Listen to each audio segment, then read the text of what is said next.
stripping. Huh! Ooh. Right, Amy. It is creepy.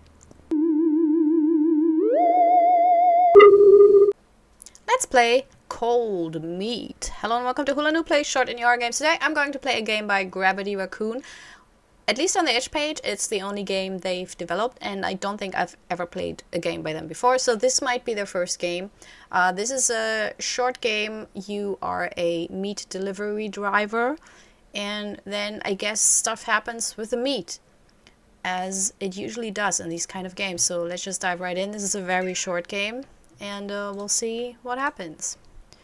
If you hear weird noises in the background, that's my cat Amy, who wants her own cold meat. There you go. There I am. Ah! Okay. That's the raccoon, I guess. And I'm not... this is one of those fancy self-driving cars, I guess. Also, I don't have any arms or legs. That's fine. I'm okay with that. I'm used to it. Oh, what's that? Oh, another... I can pet... This is an... Ooh. Aww. 10 points.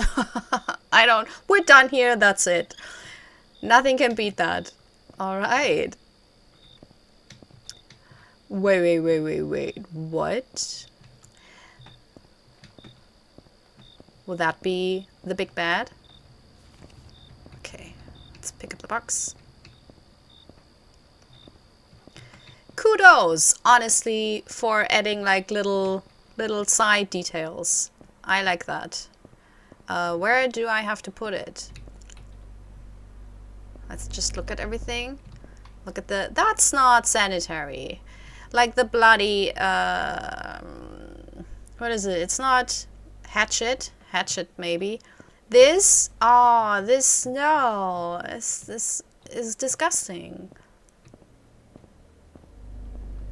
Like, why would you leave that all out in the open? Gross. Oh no! Do I have a flashlight? I have a flashlight, but it's... Oh, it's a bad one. It's not a good flashlight. Okay, now let me out! Look, it looks like a Rorschach test. I see a little alien with a hat. This is the hat, these are the eyes. This is the mouth.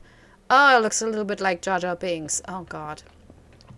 Look, I thought the Jar Jar Binks hate was overrated, but I recently rewatched Star Wars, and he is annoying. He's just annoying. I'm sorry. He's...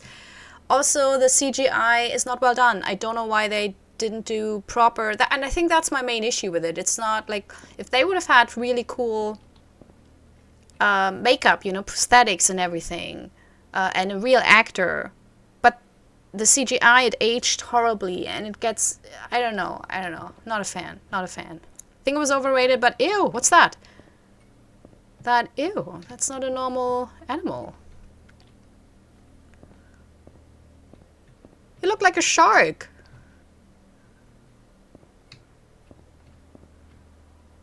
And stripping. Huh! Ooh. Right, Amy. It is creepy. This is pretty good. Oh, that's gross.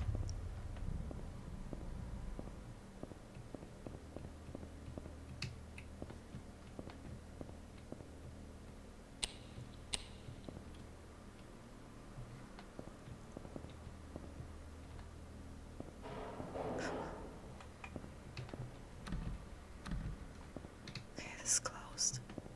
I don't know why I'm whispering. It's not like it can hear me. Well, it can hear my footsteps, but it can't... Huh! What?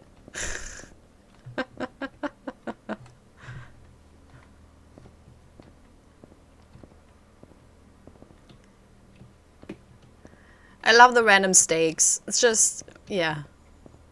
Okay, no, it's you again! No! No! Oh. I thought I had to run away. I'm sorry. So many of these games operate that way. But then you... did I see you? Did I see you?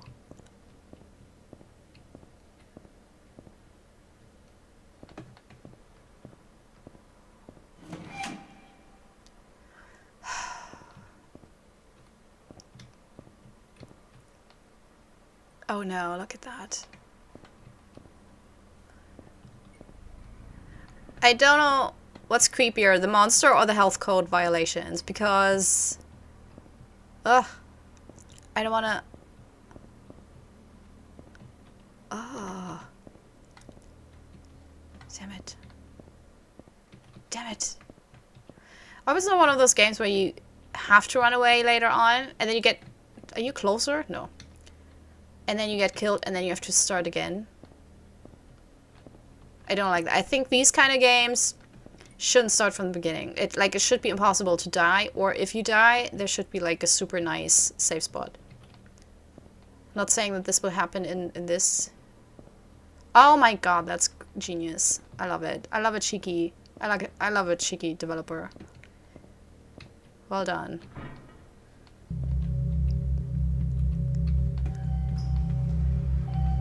Oh, I did it. Okay. Get ready to get jump scared. I will sweep.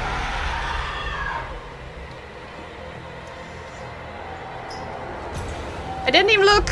That was probably cool, but I was too scared. I should have looked. I'm sorry.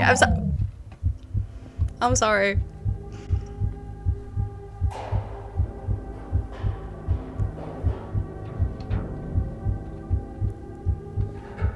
No.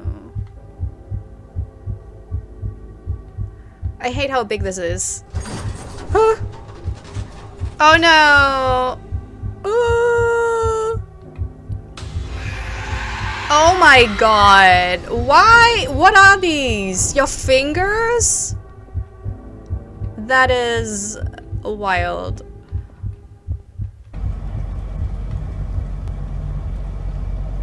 What works again? Am I hallucinating this? Probably not.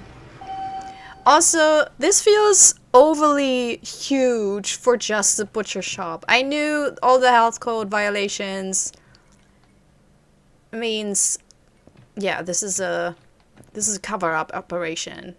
We're in the depth. We're going to meet Cthulhu's. Oh, okay, you scared me. Even a blue raccoon scared me. Can you believe? It's a cover-up operation to conjure up Cthulhu's. Probably not Cthulhu himself, because he's more like a tentacle guy. But maybe family? Like Ow! Third cousin. Oh my god, I'm so sorry. I'm so sorry if I blew out your eardrums. I apologize. I'm usually not the screamy type, but a good jump scare is a good jump scare, and I like this. They're rare, but when they hit quite well. Oh, I love this. Oh my god, I'm such a fan. This is such a short game, apparently. We're not yet at the end, but I love this. Oh my god, yeah. Let's just dive right... Let's get into the monster. You know, don't let it work to eat us. Let's just walk into the stomach. Make it easy.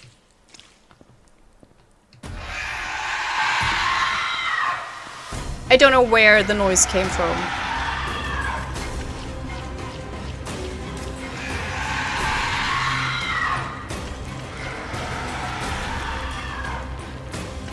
Oh no. Ah! Cold. Why? Ah!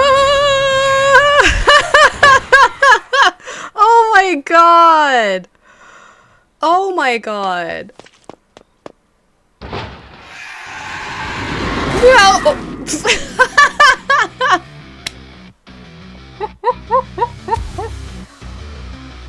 That was amazing! Tanuki Designs. Damn. I was expecting nothing. This must be my first small project, a way to learn, experiment, and create something from the heart, fueled by passion, stubbornness, and way too much coffee. Thank you for giving it life by playing. This is wild as a first project. Because let me look at the eyes in the background. That's fantastic. Because let me tell you, this is so well paced and done. The timing is like, I think quite a bit of research went into this. Like, someone really thought about this. The developer really sat down and thought, okay, first of all, I want to tell a story. Beginning, middle, end. Proper story. Not just you're at a place, something happens. It's an actual story. Like, you have a purpose, and then it makes sense that you get driven deeper and deeper because the door's closed. So I like, because you might think, you know, well, naturally, like, you know, but this, very often in indie games, you don't get those little details. You don't get why, like, a person will just go deeper into the whole mess, even though they could just turn around. And I like when there's, like, logic behind my character's decisions, and it's like, yeah, the door is closed, so they go deeper, or they hear a weird noise and they want to check it out. So yeah, and the monster looked cool. I think it was like a type of, man, it looked a bit like it actually looked a bit like a secret with the legs. It was a bit like a shrimp. A creepy shark shrimp. A super creepy shark shrimp. So I like that the monster had a unique design. I love that the sign is basically a red herring, because you're like, well, I guess that's the monster, a deer head or whatever, but I guess it's more like a reference. So that is also, like, the small details that you can pet the raccoon. I'm always a fan of silly stuff like that. And then, yeah, the timing of the jump scares, because usually I will complain about jump scares a lot, but I felt like all of them were very well timed, very well done. I was so tense. The scream I screamed, that was a sign that it was actual tension, as it should be in a horror game. Because it also slowly went worse and worse. And with the noise, you know, sometimes you saw it, sometimes you just heard it. So it was so well done. Like, for a game that's about 9 minutes long, beautiful. I mean, you know, what do you think? Usually I ask a question, but I don't know, because usually I can ask a silly question because the protagonist will have done something stupid. But here it feels like, well, it's your job to deliver the meat. Oh yeah. If you see a butchery like that, with the meat laid out like that, and the hatchet is bloody, you know, still sticking in something, would you buy something from that place? Like, is that normal? Because I feel like it's not. Also, oh yeah. Oh, I have a good one. Okay, so you're already deep down in the basement. There's no turning back. Because, you know, at your back, there's the monster. At your front is the fleshy tunnel. Will you enter the tunnel, or will you try to face the monster? What would you do? Because I've watched enough horror movies, because in this case, it worked out. Well done. Good on us. But in a lot of horror stories, you actually walk into the monster, and then you're inside the monster, and then it's too late, because you're, like, basically in the stomach of the monster. And so I wouldn't know if I want to be digested slowly, which is probably not a nice death, or just try to survive facing the smaller evil. Still, you know, shark shrimp, not cool, but a little bit smaller than the monster I'm inside of. Yeah, what would you do? I'm really interested. Also, if you're new to this channel, I play a lot of horror Let's Plays. That's it. Simple as that. I'm a simple gal. So if you want something simple in your life, you know, feel free to subscribe. And I promise you, yeah, if I have, look, I have this lair. I'm probably some sort of cosmic monster. I mean, or I'm cult leader conjuring up these kind of shrimp shark monsters. So if I'm dealing with that and my cover up is a butchery, I would go by the law. Everything would be, you know, by code, like health code standards. It would be nice, inviting, because I feel like if that place looks like shit, it's more likely that people will get a little bit suspicious, right? And that someone will come and inspect it. I mean, maybe that's what I want, to feed my little shark shrimp. But no, I think I would have pride in it, because it's still my business, you know, even if it's just a cover up. So you could actually go to my Cthulhu's third cousin cover up butchery and get some really cool meat. Cool meat, that sounds horrible. That's not what, although it's kind of like cold meat. So we're closing the circle. I'm closing this video. I hope you had fun. And see you next time. Bye! This is my self-recorded outro song so I don't get hit with copyright claims. If you subscribe to a lot of fun tutorials, reviews, and let's plays.